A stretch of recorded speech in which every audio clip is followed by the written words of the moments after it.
2025 সালের ঈদুল ফিতরে বরবাদ, জঙ্গলি, দাগি এই সিনেমাগুলোর মধ্যে আমরা অসাধারণ ক্ল্যাশ দেখতে পেয়েছিলাম। সেম ভাবে 2026 সালে আমরা শাকিব খান, সিয়াম আহমেদ এবং আফরান নিশোর সিনেমার মধ্যে অসাধারণ ক্ল্যাশ দেখতে চলেছি। সো গাইস, আজকের ভিডিওটার মধ্যে আমরা জানবো শাকিব খান, সিয়াম আহমেদ এবং আফরান নিশো কোন কোন সিনেমাগুলো দিয়ে 2026 সালের ঈদুল ফিতরে বড় পর্দা কাঁপাতে চলেছেন। তাহলে চলুন আর দেরি না করে আজকের ভিডিও শুরু করি।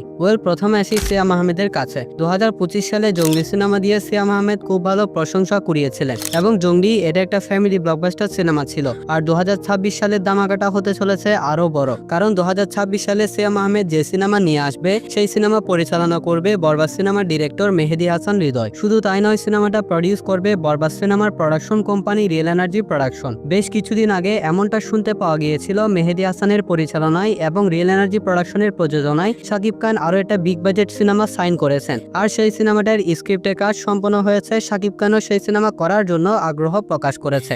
বাট মেগাস্টার শাকিব খান ও আরেকটি সিনেমায় চুক্তিবদ্ধ হওয়ার কারণে মেহেদী হাসানের সাথে এই সিনেমাটা পোস্টপন্ড হয়ে গিয়েছে বা পিছিয়ে গিয়েছে। আপনারা আবার মনে করিয়েন না যে শাকিব খানের জায়গায় সিয়াম আহমেদকে নেওয়া হচ্ছে, তাই মূলত বিষয়টা ক্লিয়ার করে দিয়েছি। সো মেহেদী হাসানের সাথে সিয়াম আহমেদের যে সিনেমা আসবে সেই সিনেমার গল্প হবে আলাদা। যদিও সিনেমাটার অফিসিয়াল অ্যানাউন্সমেন্ট এখনো আসে নাই, কিন্তু খুব তাড়াতাড়ি চলে আসবে। তবে আমার মনে হচ্ছে এটাও হতে চলেছে বরবাদের মতন একটা অ্যাকশন ভায়োলেন্স সিনেমা, কারণ মেহেদী হাসান একটা ইন্টারভিউর মধ্যে বলেছে তিনি আগামী যে কয়েকটা সিনেমা নির্মাণ করবেন প্রত্যেকটা সিনেমায় হবে অ্যাকশন ভায়োলেন্স সিনেমা। তাছাড়া তাণ্ডব সিনেমার মধ্যে সিয়াম আহমেদ যে আরমান মানসুর ক্যারেক্টারটা প্লে করেছিল এটাও কিন্তু একটা ভায়োলেন্ট ক্যারেক্টার। আর আরমান মানসুর এই ক্যারেক্টারটা প্লে করে সিয়াম আহমেদ বুঝিয়ে দিয়েছেন তাকে দিয়েও অ্যাকশন কমার্শিয়াল সিনেমা করা পসিবল। আর মেহেদী হাসান যদি সিয়াম আহমেদকে দুর্দান্তভাবে ব্যবহার করতে পারে তাহলে মেহেদী হাসান এবং সিয়াম আহমেদের এই কোলাবরেশনটা বড় পর্দায় আগুন লাগিয়ে দিবে। বাকি সিনেমাটার অফিসিয়াল অ্যানাউন্সমেন্ট আসা পর্যন্ত আমাদের অপেক্ষা করতে হবে।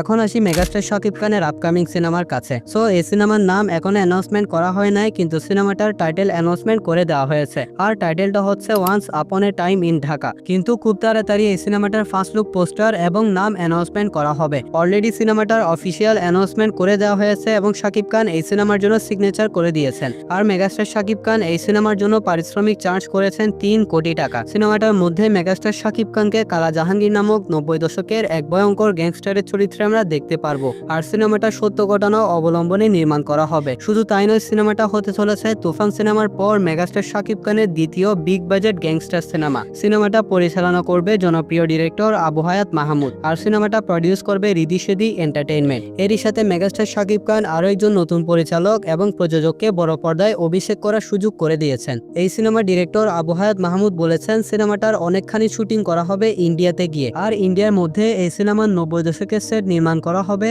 এবং ইন্ডিয়ার অনেক নামি দামি টেকনিশিয়ানদের সাথে সিনেমাটার শুটিং করা হবে। সিনেমাটার বাজেট বরবাদ সিনেমা থেকেও বেশি, হতে পারে 20 থেকে 25 কোটি টাকা। এই সিনেমার মধ্যে আমরা দুজন নায়িকাকে দেখতে পারবো। প্রথম জন হিসেবে মধুমিতা সরকারের নাম উঠে এসেছে।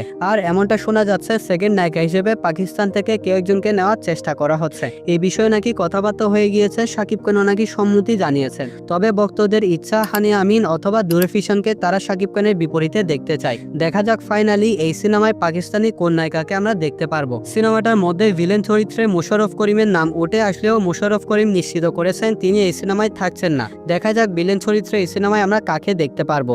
আবু হায়াত মাহমুদ তিনি অত্যন্ত ট্যালেন্টেড একজন ডিরেক্টর। তার প্রমাণ হচ্ছে উপকূল নামের একটি শর্ট ফিল্ম। এই শর্ট ফিল্মটার মধ্যে আবু হায়াত মাহমুদ খুব ভালো বিএফএক্স দেখিয়েছেন এবং নিজের যোগ্যতার প্রমাণ দিয়েছেন। তাই আমরা আশা রাখতে পারি মেগাস্টার শাকিব খানের সাথে আপকামিং এই গ্যাংস্টার সিনেমাটা ঢালিউড ইন্ডাস্ট্রিতে গ্যাংস্টার সিনেমার এক নতুন মাইলফলক সৃষ্টি করবে। আর সিনেমাটা যদি নির্মাণ, গল্প, প্রেজেন্টেশন, স্টোরি টেলিং সবকিছু ঠিকঠাক থাকে এবং সিনেমার টিম পাইরেসি ঠেকানোর জন্য যথাযথ ব্যবস্থা নেন তাহলে এই সিনেমা হতে পারে ঢালিউডের প্রথম 100 কোটি আয়কারী সিনেমা। এখন আসি আফরান নিশোর কাছে। সুরঙ্গ এবং দাগির মতন ব্লকবাস্টার সিনেমা দেওয়ার পর আফরান নিশো জানিয়েছেন তিনি এখন নিয়মিত সিনেমাতে কাজ করবেন। সো 2026 সালে আফরান নিশোর আপকামিং সিনেমার নাম হচ্ছে দম। প্রথম দিকে শোনা গিয়েছিল এই সিনেমায় প্রধান চরিত্রে দেখা যাবে চঞ্চল চৌধুরীকে, কিন্তু এখন এই সিনেমায় প্রধান চরিত্রে দেখা যাবে হিসাবে আফরান নিশোকে, সাথে থাকবেন চঞ্চল চৌধুরী। সিনেমাটা পরিচালনা করবে রেদওয়ান রনি। এটাও হতে চলেছে একটা গল্প নির্ভর সিনেমা। এমনটা শুনতে পেয়েছি আফরান নিশো এই সিনেমার গল্পটা অনেক বেশি পছন্দ করেছেন এবং তারা খুব তাড়াতাড়ি শুটিং সেটে চলে যাবেন। ওভারঅল দম এটা একটা গল্প নির্ভর পাওয়ারফুল সিনেমা হতে চলেছে। এখন অপেক্ষা শুধু এই সিনেমার টিজার ট্রেলার গুলো দেখার জন্য।